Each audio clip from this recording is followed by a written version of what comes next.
जय भोलेनाथ। आप सभी भक्तों का दिन शुभ और मंगलमय हो। आइए भक्तों, आज सोमवार के दिन हम श्रवण करते हैं सोमवार शिव जी की कथा। सोमवार का व्रत चंद्रदेव और भगवान भोलेनाथ की अर्चना हेतु किया जाता है। इस व्रत को श्रद्धा पूर्वक करने से मानसिक कलेशों से छुटकारा मिलता है एवं सभी मनोकामनाएं पूर्ण होती है। सोमवार के दिन उपवास रखकर भगवान शंकर, माँ पार्वती की पूजा अर्चना करनी चाहिए तथा दिन में एक बार भोजन करना चाहिए। सोमवार का व्रत रखने से स्त्रियों को पति पुत्र का सुख मिलता है। अब आइए हम श्रवण करते हैं सोमवार व्रत की पौराणिक कथा। कथा को बड़े ही श्रद्धा प्रसन्नचित मन से पूरा अवश्य सुनिएगा और दूसरे भक्तों के पास भी शेयर कीजिएगा और कमेंट बॉक्स में हर हर महादेव अवश्य लिखेगा। कथा इस प्रकार है। किसी नगर में एक धनी व्यापारी रहता था। दूर दूर तक उसका व्यापार फैला हुआ था। नगर के सभी लोग उस व्यापारी का सम्मान करते थे। इतना सब कुछ संपन्न होने के बाद भी वह व्यापारी बहुत दुखी था, क्योंकि उसका कोई पुत्र नहीं था, जिस कारण अपने मृत्यु के पश्चात व्यापार के उत्तराधिकारी की चिंता उसे हमेशा सताती रहती थी। पुत्र प्राप्ति की इच्छा से व्यापारी प्रत्येक सोमवार भगवान शिव का व्रत पूजा किया करता था और शाम के समय शिव मंदिर में जाकर शिव जी के सामने घी का दीपक जलाया करता था। उसकी भक्ति देखकर माँ पार्वती प्रसन्न हो गई और भगवान शिव से उस व्यापारी की मनोकामना पूर्ण करने का निवेदन किया। भगवान शिव बोले, इस संसार में सबको उसके कर्म के अनुसार फल की प्राप्ति होती है। जो प्राणी जैसा कर्म करते हैं उन्हें वैसा ही फल प्राप्त होता है। शिव जी द्वारा समझाने के बावजूद माँ पार्वती नहीं मानी और उस व्यापारी की मनोकामना पूर्ति हेतु वे शिव जी से बार बार अनुरोध करती रही। अंततः माता के आग्रह को देखकर भगवान भोलेनाथ को उस व्यापारी को पुत्र प्राप्ति का वरदान देना पड़ा। वरदान देने के पश्चात भोलेनाथ माँ पार्वती से बोले, आपके आग्रह पर मैंने पुत्र प्राप्ति का वरदान तो दे दिया, परंतु इसका यह पुत्र 16 वर्ष से अधिक समय तक जीवित नहीं रहेगा।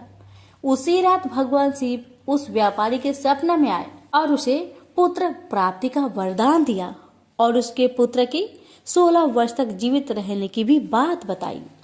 भगवान के वरदान से व्यापारी को खुशी तो हुई, लेकिन पुत्र की अल्पायु की चिंता ने उस खुशी को नष्ट कर दिया। व्यापारी पहले की तरह सोमवार के दिन भगवान शिव का विधिवत व्रत करता रहा। कुछ महीनों के बाद उसके घर एक अति सुंदर बालक ने जन्म लिया और घर में खुशियां ही खुशियां भर गई। बहुत धूमधाम से पुत्र जन्म का समारोह मनाया गया, परंतु व्यापारी को पुत्र जन्म की अधिक खुशी नहीं हुई, क्योंकि उसे पुत्र की अल्प आयु के रहस्य का पता था। जब पुत्र 12 वर्ष का हुआ तो व्यापारी ने उसे उसके मामा के साथ पढ़ने के लिए बनारसी भेज दिया। लड़का अपने मामा के साथ शिक्षा प्राप्त हेतु चल दिया। रास्ते में जहाँ भी मामा भांजे विश्राम हेतु रुकते, वहीं यज्ञ करते और ब्राह्मणों को भोजन कराते। लंबी यात्रा के बाद मामा भांजे एक नगर में पहुँचे। उस दिन नगर के राजा की कन्या का विवाह था, जिस कारण पूरे नगर को सजाया गया था। निश्चित समय पर बारात आ गई, लेकिन वर का पिता अपने बेटे के एक आंख से काने होने के कारण बहुत चिंतित था। उसे भय था कि इस बात का पता चलने पर कहीं राजा विवाह से इनकार न कर दे, इससे उसकी बदनामी भी होगी। जब वर के पिता ने व्यापारी के पुत्र को देखा तो उसके मस्तिष्क में एक विचार आया। उसने सोचा, क्यों ना इस लड़के को दुल्हा बनाकर राजकुमारी से विवाह करा दूं।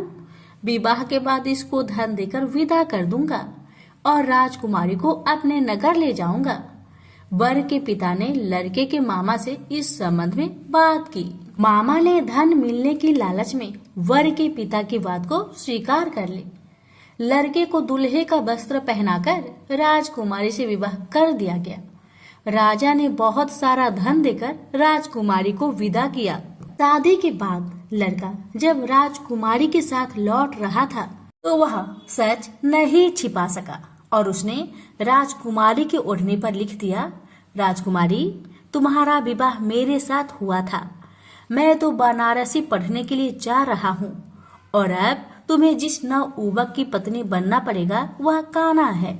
जब राजकुमारी ने अपनी ओढ़नी पर लिखा हुआ पढ़ा तो उसने कान्हे लड़के के साथ जाने से इनकार कर दिया। राजा को जब ये सब बातें पता लगी तो उसने राजकुमारी को महल में ही रख लिया। उधर लड़का अपने मामा के साथ बनारसी पहुंच गया और गुरुकुल में पढ़ना शुरू कर दिया। जब उसकी आयु 16 वर्ष की हुई तो उसने यज्ञ किया। यज्ञ की समाप्ति पर ब्राह्मणों को भोजन करवाया और खूब अन्य वस्त्र दान किए। रात को वह अपने शयन कक्ष में सो गया। शिव के वरदान के अनुसार शयन अवस्था में ही उसके प्राण पेखरू उड़ गए। सूर्योदय पर मामा मृत भांजे को देखकर रोने पिटने लगा। आसपास के लोग भी एकत्र होकर दुख प्रकट करने लगे। लड़के के मामा के रोने विलाप करने के स्वर समीप से गुजरते हुए भगवान शिव और माता पार्वती ने भी सुने। माता पार्वती ने भगवान से कहा, प्राणनाथ, मुझे इसके रोने का स्वर सहन नहीं हो रहे। आप इस व्यक्ति के कष्ट को अवश्य दूर करें। भगवान शिव ने माता पार्वती के साथ अदृश्य रूप में समीप जाकर देखा तो भोलेनाथ माता पार्वती से बोले, यह तो उसी व्यापारी का पुत्र है जिसे मैंने 16 वर्ष की आयु का वरदान दिया था।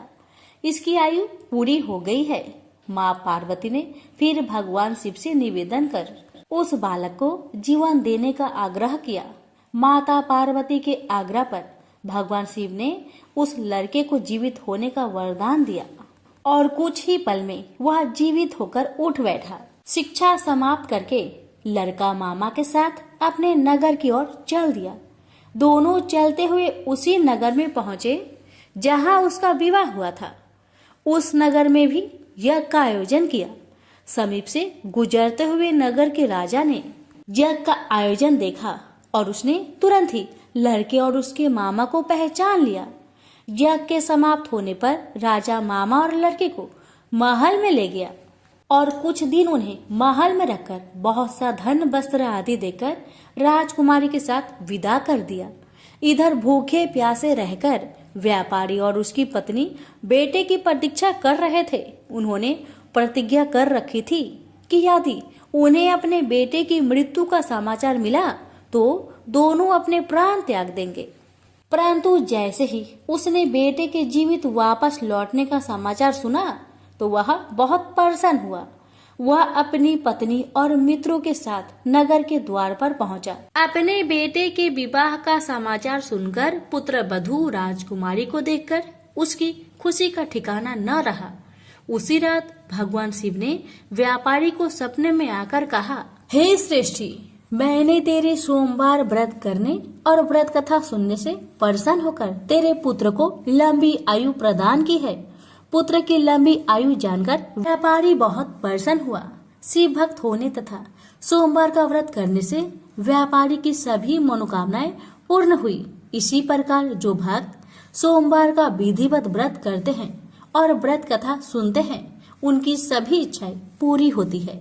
उनसे बोलिए उमापति शंकर भगवान की जय। यह कथा उस समय की है जब भगवान शिव को वर के रूप में प्राप्ति के लिए देवी पार्वती जंगल में घोर तपस्या में लीन थी। उनकी ऐसी तपस्या देखकर समस्त देवगण शिव जी से प्रार्थना कर रहे थे कि हे देवाधिदेव, पार्वती की मनोकामना को पूरा करे। भगवान शिव ने सप्त ऋषियों को पार्वती की परीक्षा लेने के लिए भेजा। सप्त ऋषियों ने शिव जी की अनेक अवगुण का जिक्र किया, फिर भी पार्वती को शिव के अलावा किसी और से विवाह मंजूर नहीं था। विवाह से पहले जगत पिता शिव अपने होने वाली पत्नी पार्वती में इस जगत के सभी प्राणियों के प्रति उनकी दया भाव को लेकर आश्वस्त होना चाहते थे। इसलिए शिव जी ने स्वयं भी पार्वती की परीक्षा ली। भगवान भोलेनाथ पार्वती की तपस्या से खुश होकर एक दिन प्रकट हुए और वरदान देकर पुनः अंतर्ध्यान हो गए। उसके कुछ ही देर बाद वही पास के एक तालाब में विशाल मगरमच्छ ने एक बालक को पकड़ लिया। बालक अपनी प्राण की रक्षा के लिए चिल्लाने लगा। पार्वती से उस बालक की चीख सुनी नहीं गई। द्रवित हृदय से करुणामयी माता पार्वती उस तालाब की ओर भागी। वहां पहुंचकर देखती है कि एक विशाल मगरमच्छ ने एक नन्हे बालक को तालाब के अंदर खींच कर ले जाने की चेष्टा कर रहा है। बालक देवी पार्वती को देखकर रोने लगा और बोला, हे माता, मुझे इस दुष्ट मगरमच्छ से बचा लो। इस संसार में मेरा न पिता है, न माता है और ना ही कोई मित्र। आप ही मेरी प्राण की रक्षा कर सकते हैं। ये सुन माता पार्वती की हृदय और भी द्रवित हो गई और वो बोली, हे ग्रह, तुम इस नन्हे बालक को छोड़ दो। मगरमच्छ बोला, मैं भला क्यों छोड़ूं? इस समय पर जो मुझे मिलता है उसे अपना आहार समझकर ग्रहण कर लेता हूँ। यही मेरा नियम है। मैं इस बालक को नहीं छोड़ूंगा। देवी पार्वती ने पुनः विनीत की, हे ग्रह, तुम इसको छोड़ दो। बदले में तुम्हें जो भी चाहिए वह बोलो। मगरमच्छ बोला, मैं एक ही शर्त पर इस बालक को छोड़ सकता हूँ। वह ये है कि आपने महादेव का जो तपस्या किया है उस तप का फल मुझे दे दीजिए। माता पार्वती तुरंत तैयार हो गई। वो बोली, मैं अपने तप का फल तुम्हें दे दूंगी, लेकिन तुम इस बालक को मुक्त करो।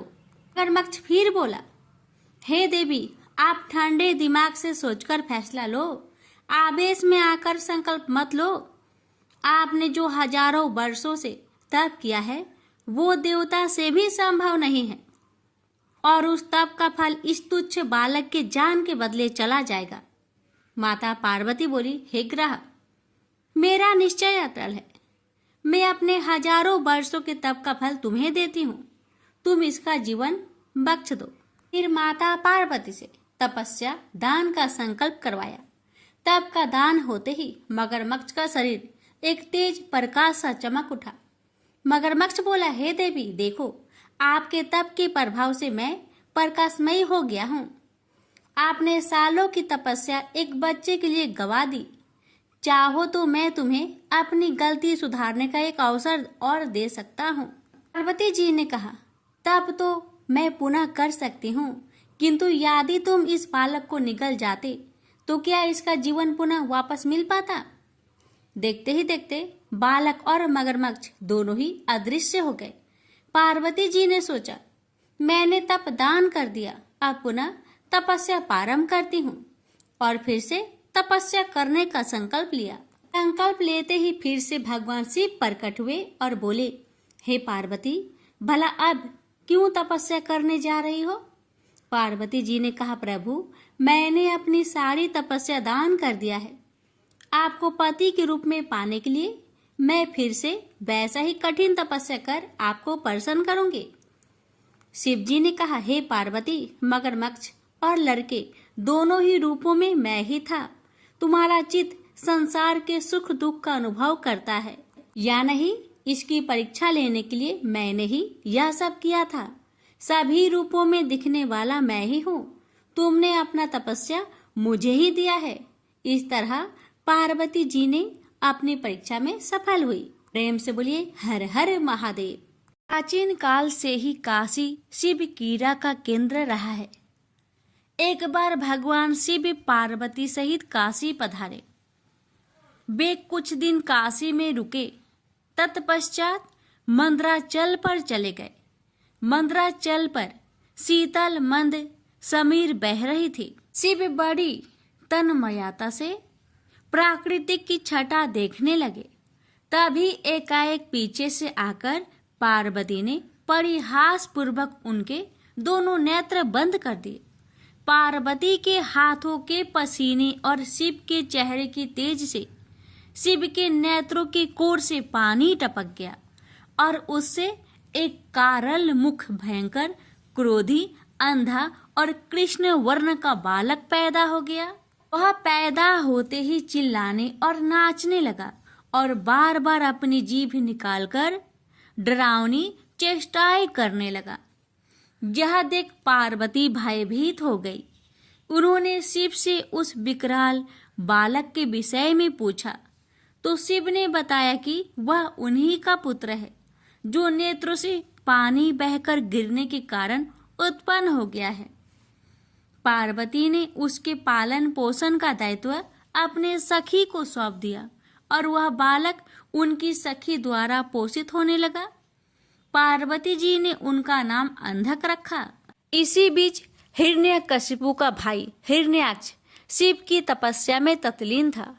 उसकी तपस्या से प्रसन्न होकर शिव प्रकट हुए और उन्होंने उससे वर मांगने को कहा।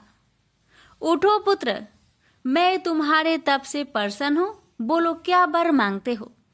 हिरण्याक्ष बोला, भगवान मुझे एक पुत्र की कामना है। मेरे भाई के तो 4 पुत्र हैं, किंतु मेरी पत्नी की गोद खाली है। कृपया मुझे पुत्र प्राप्ति का वरदान दे। शिव बोले, तुम्हारे भाग्य में पुत्र प्राप्ति का योग नहीं है दैत्यराज, लेकिन मैं तुम्हें अपना पुत्र दे सकता हूँ। वह अंधा है परंतु बहुत बलशाली है। भविष्य में वह महाबलवान पुरुष बनेगा। यह कहकर शिव ने अंधक को हिरण्याक्ष के हाथों में दे दिया। हिरण्याक्ष अंधक को लेकर खुशी खुशी अपने राज्य लौट गया। अंधक राजमहल में बड़ा होने लगा। तभी देवासुर संग्राम छिड़ गया और भगवान विष्णु द्वारा हिरण्याक्ष मारा गया। हिरण्याक्ष का बड़ा भाई हिरण्यकशिपु छिपकर भाग निकला। हिरण्याक्ष के मरने के बाद राजमहल में अंधक की उपेक्षा होने लगी। उसके अन्य चचेरे भाई और संगी साथी उसे चिढ़ाने लगे। इससे अंधक दुखी रहने लगा। एक दिन उनके व्यवहार से तंग आकर वह तपस्या करने निकल पड़ा और एक निर्जन वन में पहुंचकर ब्रह्मा जी की साधना में लीन हो गया। तप करते हुए उसे कई वर्ष बीत गए। उसके तप से प्रसन्न होकर ब्रह्मा जी प्रकट हुए और उससे वर मांगने को कहा। अंधक ब्रह्मा जी के चरणों में गिरकर बोला, पितामह मुझे ऐसा वर दीजिए कि मेरा अपमान करने वाले मेरे सभी भाई मेरी दास्ता करे, मेरे दिव्य नेत्र हो जाए, मेरी किसी के द्वारा मृत्यु ना हो। यह सुनकर ब्रह्मा जी बोले, और सब तो ठीक है बस, तुम्हारे नेत्र दिव्य हो जाएंगे। तुम्हारे सारे भाई भी तुम्हारा दास्ता स्वीकार कर लेंगे, किंतु तुम मनुष्य हो और काल चक्र का नियम है कि कोई भी मनुष्य मृत्यु से अछूता नहीं रह सकता। अंधक बोला, तो फिर ऐसा ही वरदान दीजिए कि मेरे शरीर से निकले रक्त की एक एक बूंद से मेरे जैसे पराक्रमी वीर उत्पन्न हो जाए। ब्रह्मा जी बोले, ठीक है, मैं तुम्हें यह वरदान देता हूँ, साथ ही ये भी वरदान देता हूँ कि तुम्हारी मृत्यु विष्णु तथा शिव के द्वारा नहीं होगी। अंधक को वरदान देकर ब्रह्मा जी अंतर्ध्यान हो गए और अंधक वरदान पाकर एकदम सुपुष्ट एवं नेत्रवान पुरुष बन गया। वह वापस दैत्यपुरी लौट आया। वरदान प्राप्त करके वह बेहद कामुक हो गया। उसके अत्याचारों से नाग, यक्ष तथा देव गंधर्व सभी दुखी रहने लगे। वे सब ब्रह्मा जी की शरण में पहुंचे, किंतु ब्रह्मा जी ने उन्हें कोई अवशासन नहीं दे सके, क्योंकि अंधकासुर उन्हीं के वरदान स्वरूप तो यह उत्पात मचाए हुए था। आखिर निराश होकर सब लोग शिव के पास पहुंचे और उन्हें अंधकासुर के अत्याचारों के बारे में अवगत कराया। शिव ने उन्हें आश्वस्त किया। अस्वस्थ होकर वे अपने स्थानों को लौट गए। शिव पार्वती मंत्राचल पर्वत पर ठहरे हुए थे। तभी एक बार अंधक अपनी सेना के साथ मंत्राचल पर्वत पर पहुंचा। पर्वत की सुरमया देखकर वह विभोर हो उठा। उसने सोचा, कितना सुंदर स्थान है, क्यों न यहाँ अपने लिए एक अस्थायी नगर का निर्माण करा दिया जाए। यह सोच उसने अपने एक सेवक को आदेश दिया, तुम कोई उचित स्थान तलाश करो जहाँ हमारे लिए एक शानदार महल बन सके। आज्ञा पाकर सेवक उचित स्थान की खोज में निकल पड़ा। कुछ दूर जाने पर उसे एक जटाधारी पुरुष तप करता दिखाई दिया। उसके समीप ही एक सुंदर स्त्री बैठी हुई थी। उसने सोचा, वाह क्या सुंदरी है, लेकिन यह इस तपस्वी के पास क्या कर रही है? इसे तो राजमहल की शोभा होनी चाहिए, चलकर महाराज को सूचित करूं। यह सोचकर वह वापस लौट आया और अंधक को सारा वृत्तांत कह सुनाया। सुनकर अंधक बोला, फिर से जाओ और उस सुंदरी को उठाकर मेरे पास ले आओ और उसके साथ के तपस्वी पुरुष को कह देना कि मैं दैत्यराज अंधक का दूत हूँ और उनके लिए इस सुंदरी को ले जाना चाहता हूँ। दूत पुनः उसी स्थान पर जा पहुंचा। तब तक शिव भजन पूजा से निवृत्त हो चुके थे। उसने अपने स्वामी अंधक का आदेश उन्हें कह सुनाया। सुनकर शिव ने उनसे कहा, जाओ अपने महाराज से कह देना कि किसी की पत्नी पर कुदृष्टि डालना बहुत ही अनुचित कार्य होता है। यह सुनकर दूत वापस लौट आया। उसने अंधक को शिव द्वारा दिया गया उत्तर सुना दिया। सुनकर अंधक गुस्से से आग बबूला हो उठा। वह अपनी सेना की एक टुकड़ी लेकर शिव पर टूट पड़ा, लेकिन शिव के गण वीरभद्र ने उन्हें मारकर भगा दिया। अंधक के सेनापति नील ने मायावी हाथी का भेष धारण किया और वह शिव गणों की ओर लपका।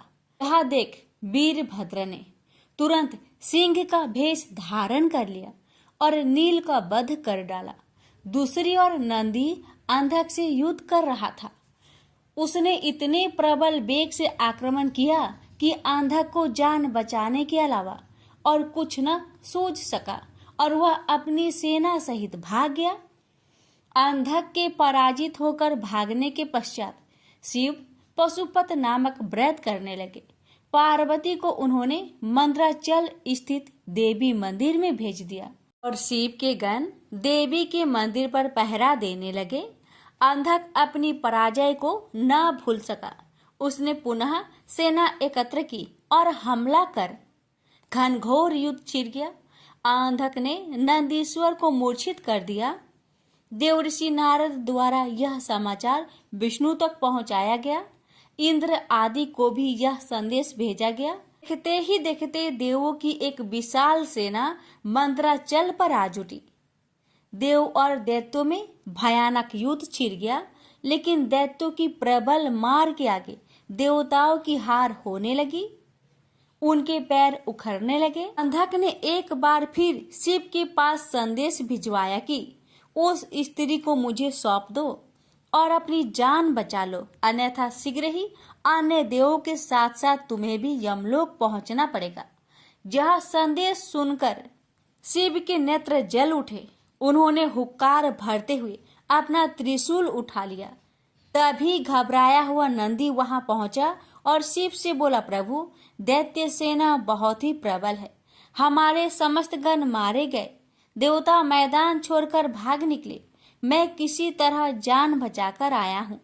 शिव बोले, धैर्य रखो नंदीश्वर, उस दैत्य का अंत समय आ पहुंचा है, मैं स्वयं युद्ध भूमि में चलता हूँ। यह कहकर शिव युद्ध भूमि में पहुंचे और अंधक से भिड़ गए। भयानक युद्ध छिड़ गया। भगवान शिव लगातार अंधक के बाणों से अपना बचाव करते हुए त्रिशूल से प्रहार करते रहे, किंतु उनका हर प्रयत्न विफल हो रहा था। ऐसे ही अंधक का कोई अंग घायल होता, उससे रक्त निकलता और उस रक्त से उस जैसे ही अनेक दैत्य पैदा हो जाते थे। उधर शुक्राचार्य अपनी संजीवनी विद्या के बल पर मरे हुए दैत्यों को पुनः जीवित कर देते थे। स्वरूप शिव के चारों ओर दैत्यों की एक विशाल सेना खड़ी हो गई। शिव ने अपने गणों को आदेश दिया कि शुक्राचार्य को बांधकर यहाँ ले आए, ताकि वे दैत्यों को पुनः जीवित ना कर सके। गण शुक्राचार्य को बांधकर ले आए और शिव के सम्मुख खड़ा कर दिया। फिर भगवान शिव ने विराट रूप धारण कर लिया। उनका मुख खुला और देखते ही देखते उन्होंने शुक्राचार्य को निगल लिया। इससे शिव गणों का उत्साह दुगना हो गया। उन्होंने दुगने जोश से दैत्यों का संहार करना आरंभ कर दिया। दैत्य सेना में भगदड़ मच गई और शीघ्र ही सारी सेना मैदान छोड़कर भाग निकली। अकेला अंधक भगवान शिव के सम्मुख डटा रहा। शिव और अंधक में भयानक युद्ध छिड़ गया। अंधक को अपने पर भारी पड़ता देख भगवान शिव ने अपने मुख से एक महाज्वाला उत्पन्न की। वह योगेश्वरी थी। माता महाकाली ने रक्तपान करना आरंभ कर दिया। शिव त्रिशूल चलाते अंधक के शरीर से रक्त फूटता और माता काली रक्त को जमीन पर गिरने से पहले ही पान कर जाती। इससे अंधक बलहीन हो गया। उसके कदम लड़खड़ाने लगे। भगवान शिव ने उसके हृदय को निशाना बनाकर त्रिशूल चलाया और अंधक का हृदय बेध दिया। साथ ही उसे त्रिशूल को ऊपर टांग दिया। अंधक के गिरते रक्त को नीचे खड़ी काली सहित सभी योगिनियां जमीन पर गिरने से पहले ही अपने विशाल मुख में लुप्त करने लगी। फिर युद्ध शांत हो गया, लेकिन ब्रह्मा जी के वरदान स्वरूप अंधक नहीं मर सका। वह त्रिशूल पर टंगा टंगा ही शिव का जाप करता हुआ अपनी भूल का प्रायश्चित करने लगा। दयालु शिव उसके जप से प्रसन्न हुए और उसे त्रिशूल से नीचे उतारा और वर मांगने को कहा। अंधक ने शिव के चरणों में प्रणाम करके कहा, भगवान मुझे क्षमा करे, मुझसे बहुत बड़ा अपराध हो गया था। मैंने माता पार्वती पर कुदृष्टि डाली थी। अब से मैं आपकी सेवा में रहूंगा और कभी भी अपने अंदर दैत्य भाव जागृत न होने दूंगा, न ही देव विरोधी कार्य करूंगा। प्रभु, मैं चाहता हूँ कि मुझे दिव्य दृष्टि प्राप्त हो जाए। आज से मैं हर समय आपकी सेवा में दास की तरह उपस्थित रहूं। मेरे समस्त विकार धुल जाए। तथास्तु कहकर भगवान शिव अंतर्ध्यान हो गए। त्रिपुरारी रुद्र की कृपा से भूमंडल पर एक बार फिर से धर्म ध्वजा फहराने लगी। एक बार फिर वैदिक धर्म का पालन होने लगा। जगह जगह यज्ञ हवन होने लगे। वातावरण में फिर मंत्र गूंजने लगे। प्रेम से बोलिए हर हर महादेव। किसी गांव में एक निर्धन ब्राह्मण अपनी पत्नी और पुत्र के साथ रहता था। ब्राह्मण को गांव से जो भिक्षा मिलती उसी से वह अपने परिवार का भरण पोषण करता था। एक दिन ब्राह्मणी अपने पति से बोली, मुझे अपनी कोई चिंता नहीं है स्वामी, मैं आपके साथ भूखी प्यासी रहकर भी अपना जीवन व्यतीत कर सकती हूँ, लेकिन मुझे अपने बेटे की भूख प्यास नहीं देखी जाती। अमन बोला, मैं तुम्हारी भावनाओं को समझता हूँ प्रिय, लेकिन भाग्य का लेख को विधाता भी नहीं बदल सकता। हमारे भाग्य में निर्धन रहना ही लिखा है। ब्राह्मणी बोली, भाग्य के भरोसे बैठे रहना मूर्खता के सिवा कुछ नहीं। अगर इंसान कोशिश करे तो वह कर्म करके अपने भाग्य को बदल सकता है। आप कहीं परदेश में जाए, मुझे विश्वास है कि आप वहां अच्छी आय करेंगे और हमारा भाग्य बदल जाएगा। ब्राह्मण बोला, तुम्हारी बात तर्क संगत है प्रिय, मगर मुझे भिक्षा मांगने और पंडिताई के सिवा कोई काम नहीं आता। ब्राह्मणी बोली, हमारे गांव में आपकी पंडिताई की कोई कद्र नहीं करता है। किसी दूसरे गांव या नगर में आपकी पंडिताई चल निकले तो हमारे बुरे दिन फिर जाए। अपनी पत्नी की सलाह मानकर ब्राह्मण दूसरे नगर में पहुंच गया। उसका दुर्भाग्य उस पर घात लगाए बैठा था। नगर में उसे कोई टके शेर पूछने वाला भी नहीं मिला। हालातों को देखते हुए वह सोचने लगा कि इस नगर से उसका गांव ही अच्छा है। नगरवासी तो पूरे नास्तिक है, उसे भिक्षा तक भी देने को तैयार नहीं है। यह सोचकर वह थक हार कर अपने गांव लौट आया और पहले की भांति पंडिताई करके और भिक्षा मांगकर अपना गुजारा करने लगा। एक दिन वह भिक्षा मांगकर लौट रहा था, तभी उधर से भगवान शिव माता पार्वती के साथ गुजरे। उस निर्धन ब्राह्मण की हालत देखकर माता पार्वती ने ब्राह्मण की तरफ संकेत करते हुए भगवान शिव से कहा, आप उस ब्राह्मण को देख रहे हैं स्वामी? शिव बोले, हाँ, वह बहुत निर्धन है और दुखी भी है। पार्वती बोली, आप उसके दुख का निवारण करें नाथ। एक तो ब्राह्मण, दूसरे दरिद्र, मुझसे उसका दुख देखा नहीं जाता।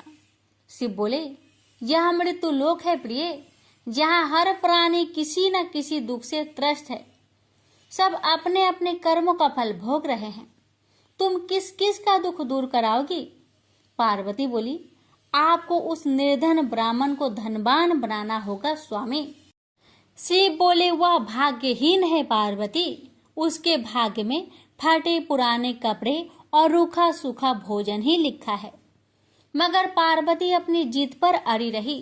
अंत में हारकर शिव को पार्वती की बात माननी पड़ी। उन्होंने उस रास्ते में, जिस रास्ते से ब्राह्मण जा रहा था, सोने की एक ईंट डाल दी। अचानक ब्राह्मण को क्या सूझा? उसने सोचा कि वह आंखें बंद करके कितनी दूर चल सकता है। यह सोचकर वह अपनी आंखें बंद करके चलने लगा और सोने की ईंट के बिल्कुल समीप से होकर आगे गुजर गया।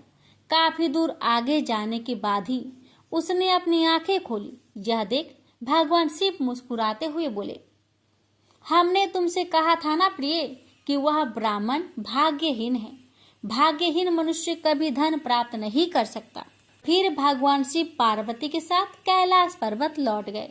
लेकिन वहां पहुंचने के बाद भी पार्वती उस निर्धन ब्राह्मण के बारे में सोचने लगी।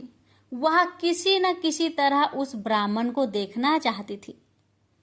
पार्वती को उदास देखकर भगवान शिव ने पूछा, क्या बात है प्रिय, इतनी उदास क्यों हो?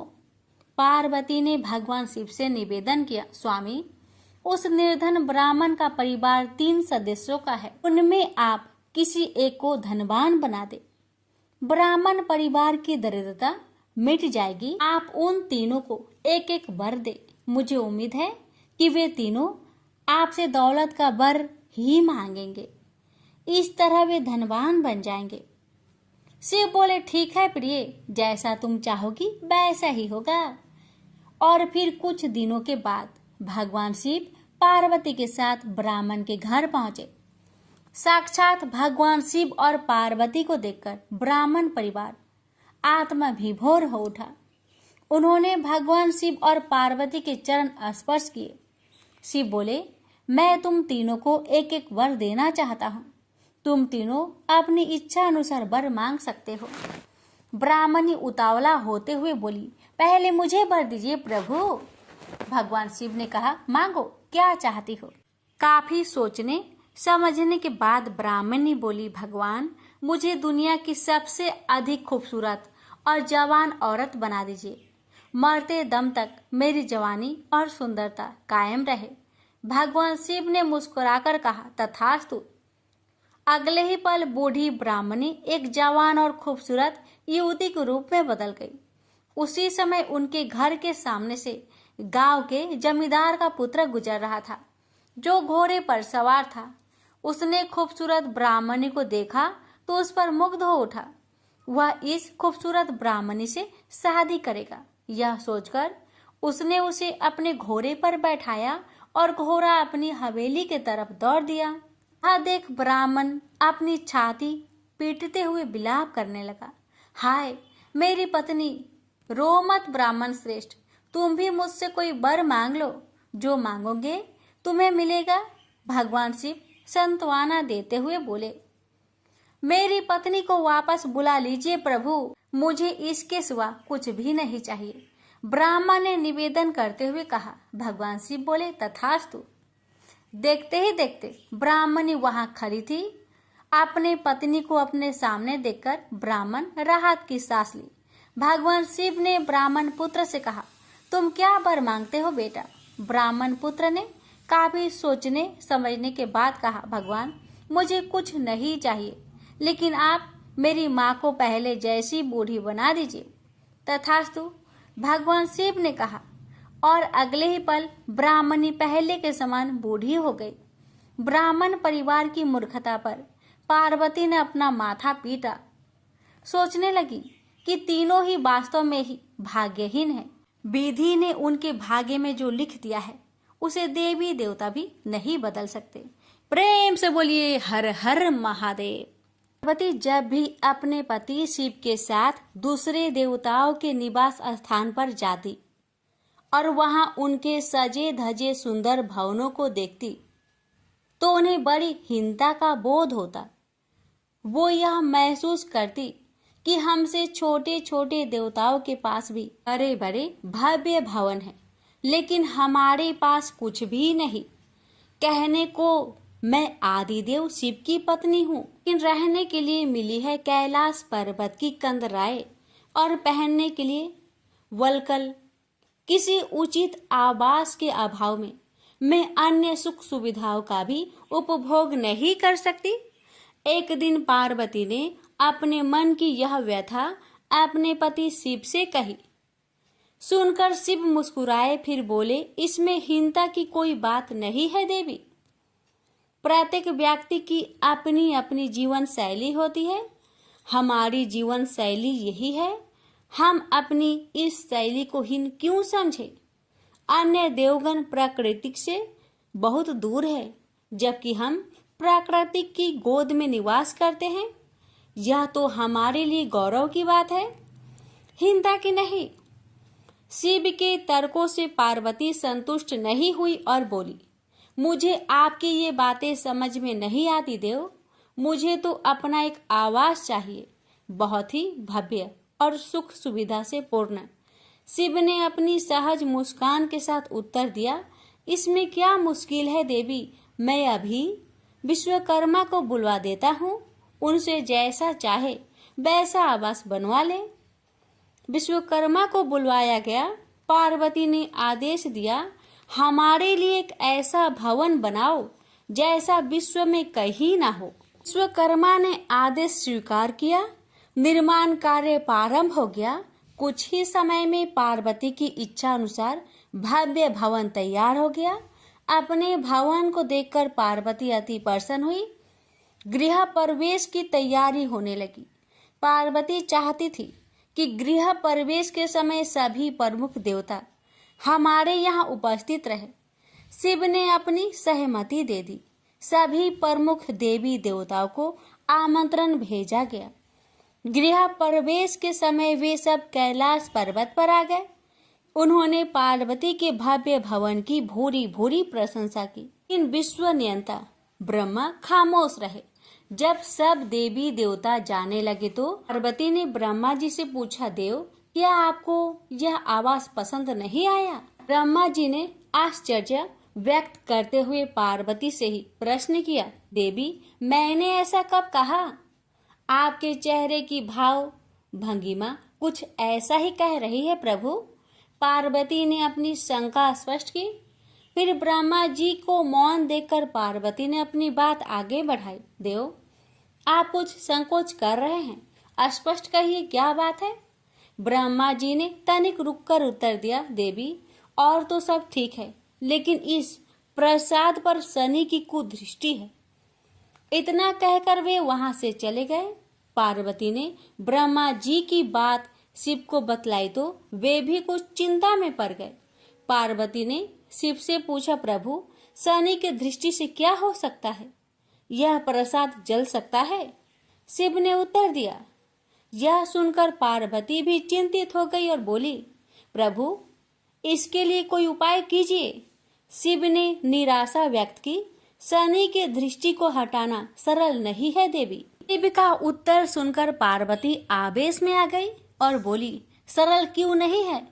आप अभी शनि लोक जाइए और शनि से कहिए कि वह हमारे प्रसाद पर से अपनी कुदृष्टि हटा ले। यदि वह मान जाए तो आप तत्काल उसे वरदान दे दीजिएगा, और यदि ना माने तो आप अपना डमरू जोर से बजा दीजिएगा।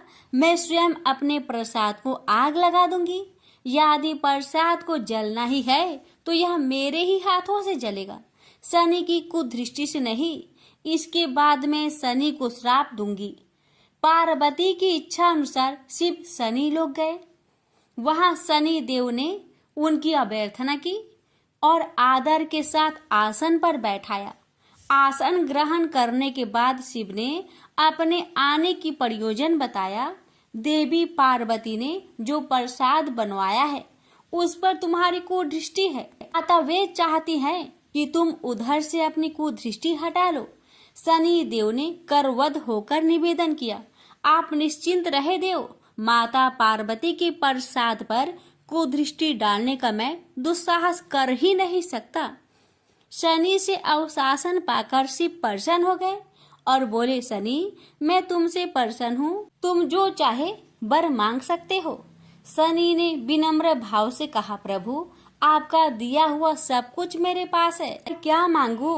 हाँ, एक इच्छा अवश्य है, वह है आपका तांडव नृत्य देखने की। बहुत दिन हो गए उसे देखे हुए, आपका नृत्य देखला सके तो कृपा होगी। शनि का यह अनुरोध शिव को अच्छा लगा।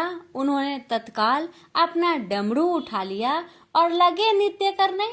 भोले भंडारी ये भी भूल गए कि माता पार्वती ने डमरू की आवाज सुनकर अपने नव निर्मित प्रसाद को जला देने की बात कही थी। बस डमरू बजा बजा कर वे नृत्य करते रहे। उधर पार्वती ने जब कैलाश पर डमरू की ध्वनि सुनी तो उन्होंने सोचा कि शनि ने अपनी कुदृष्टि हटाना अस्वीकार कर दिया है, अतः वे बहुत दुखी हुई। उन्हें लगा कि यदि मैं तत्काल अपने नव निर्मित आवास को आग लगा दूंगी तो वह शनि की कुदृष्टि से बच जाएगा। अतः उन्होंने स्वयं ही अपने प्रसाद में आग लगा दी। वह धू धू करके जल उठा। प्रसाद को जलता देख पार्वती का शनि पर क्रोध धीरे धीरे बढ़ने लगा और वे उसे श्राप देने के लिए तैयार हो गई। लेकिन उसी समय भगवान शिव वहां पहुंच गए। उन्होंने वहां प्रसाद को जलते देखा तो वे आश्चर्यचकित रह गए। उनकी समझ में ही नहीं आया कि यह कैसे हो गया। फिर अचानक उन्हें सब कुछ स्मरण हो आया। अपनी भूल का उन्हें एहसास हुआ। उन्होंने पार्वती जी को सब कुछ कह सुनाया। सच्चाई जानकर पार्वती को भी अपने जल्दबाजी पर दुख हुआ। अब शनि को श्राप देने का कोई अर्थ नहीं था। प्रत्यक्षतः उसका कहीं कोई अपराध नहीं था। फिर भी पार्वती और शिव को यह लग रहा था कि यह सब हुआ शनि की कुदृष्टि से ही। लेकिन स्थिति को देखते हुए वे उसे दोषी नहीं ठहरा सकते थे। प्रेम से बोलिए हर हर महादेव, शनि महाराज की जय हो। श्रवण करेंगे शिव चालीसा। जय गणेश गिरिजा सोवन, मंगल मूल सुजान, कहत अयोध्या दास, तुम देहु अभय वरदान। जय गिरिजापति दीन दयाला, सदा करत संतन प्रतिपाला, भाल चंद्रमा सोहत नीके, कानन कुंडल नाग फनीके। अंग गौर सिर गंग बहाए, मुंड माल तन चार लगाए, वस्त्र खाल बाघंबर सोहे, छवि को देखी नाग मन मोहे। मैना मातु की हवी दुलारी, वाम अंग सोहत छवि न्यारी, कर त्रिशूल सोहत छवि भारी, करत सदा शत्रुंजयकारी। नंदी गणेश सोहे तह कैसे, सागर मध्य कमल है जैसे, कार्तिक श्याम और गणराव या छवि को कहे जात न काऊ। देवन जब ही जय पुकारा, तब ही दुख प्रभु आप निवारा, किया उपद्रव तारक भारी, देवन सब मिली तुम ही जुहारी। तुरंत सडानन आप पठायो, लमनी मेष महामारी गिराओ, आप जलंधर असुर संहारा, सूयस तुम्हार विदित संसारा। त्रिपुरासुर सन युद्ध मचाई, सब ही कृपा कर लीन बजाई, किया तप ही भगीरथ भारी, पूरब प्रतिज्ञा तासु पुरारी। दानिन मह तुम सम कोई नाही, सेवक स्तुति करत सदाही, वेद नाम महिमा तौ गाई, अकथ अनादि भेद नहीं पाई। पर कट्टी उधती मंथन में ज्वाला, जरत सुरासुर भय विहाला, किन्ही दया तह करि सहाय, नीलकंठ तब नाम कहाई। पूरन रामचंद्र जबे किन्हा, जीत के लंक विभीषण तिन्हा, साहस कमल में हो रहे धारी, किन्हा परीक्षा तब ही पुरारी। एक कमल प्रभु राखे उजोई, कमल नयन पूजन चाह सोई। कठिन भक्ति देखी प्रभु शंकर, भय प्रसन्न दिए इच्छित वर। जय जय जय अनंत अविनाशी, कारत कृपा सबके घटवासी। दुष्ट सकल नित मोहि सतावे, भ्रमत रहो मोहि जनावे। त्राहि त्राहि में नाथ पुकारो, यो ही अवसर मोहि अनुबारो। हे त्रिशूल शत्रुन को मारो, संकट से मोहि आन उबारो। माता पिता भ्राता सब होई, संकट में पूछत नाही कोई। स्वामी एक है आस तुम्हारी, आए हरहु मम संकट भारी। धन निर्धन को देत सदा ही, जो कोई जाचे सो फल पाही। स्तुति की है विधि करे तुम्हारी, क्षमहु नाथ अब चूके हमारी। शंकर हो संकट के नाशन, मंगल कारण विघ्न विनाशन। योगी यति मुनि ध्यान लगावे, शारद नारद शीस नवावे। नमो नमो जय नमः शिवाय, सुर ब्रह्मादि के पार न लाए। जो यह पाठ करे मन लाई, तापर होत है शंभु सहाय। प्रिनिया जो कोई हो अधिकारी, पाठ करे सो पावन हारी। पुत्रहीन कर इच्छा जोई, निश्चय शिव प्रसाद ते ही होई। पंडित त्रयोदशी को लावे, ध्यान पूर्वक होम करावे। त्रयोदशी व्रत करे हमेशा, ताके तनय नहीं रहे कलेसा। धूप दीप नेवत चढ़ावे, शंकर सम्मुख पाठ सुनावे। जन्म जन्म के पाप नसावे, अंत धाम शिवपुर में पावे। कहे अयोध्या दास आस तुम्हारी, जानी सकल दुख हरहु हमारी। नीति नेम कर प्रताही, पाठ करो चालीसा। तुम मेरी मनोकामना पूर्ण करो जगदीश। प्रेम से बोलिए हर हर महादेव। माता पार्वती की जय। शिव जी की आरती। ओम जय शिव ओंकारा, स्वामी जय शिव ओंकारा। ब्रह्मा विष्णु सदा शिव, अर्धांगी धारा। ओम जय शिव ओंकारा, स्वामी जय शिव ओंकारा। एकानन चतुरानन पंचानन राजे, हंसानन गरुरासन वृषवाहन साजे। ओम जय शिव ओंकारा, स्वामी जय शिव ओंकारा। दो भुज चार चतुर्भुज, 10 भुज अति सोहे। त्रिगुण रूप निरखते, त्रिभुवन जन मोहे।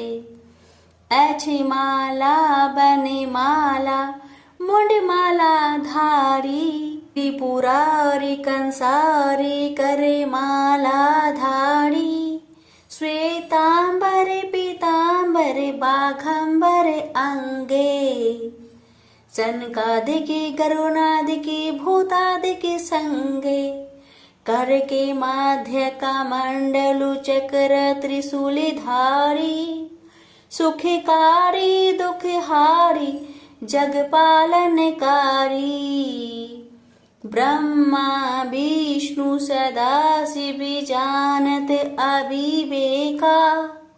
मधु के टप दो मारे, सुर भयहीन करे। लक्ष्मी व सावित्री पार्वती संगा। पार्वती अर्धांगी, शिव लहरी गंगा। पर्वत सोहे पार्वती, शंकर कैलासा। भांग धतुर का भोजन, भस्मी में वासा। जटा में गंग बहत है, गल मुंडन माला। शेष नाग लिपटावत, ओढ़त मृगी छाला। काशी में विराजे विश्वनाथ, नंदी ब्रह्मचारी। नीत उठ दर्शन पावत, महिमाति भारी। त्रिगुण स्वामी जी की आरती, जो कोई नरे गावे। कहत शिवानंद स्वामी, मनवांछित फल पावे। ओम नमः शिवाय, हर हर महादेव। माता पार्वती की जय।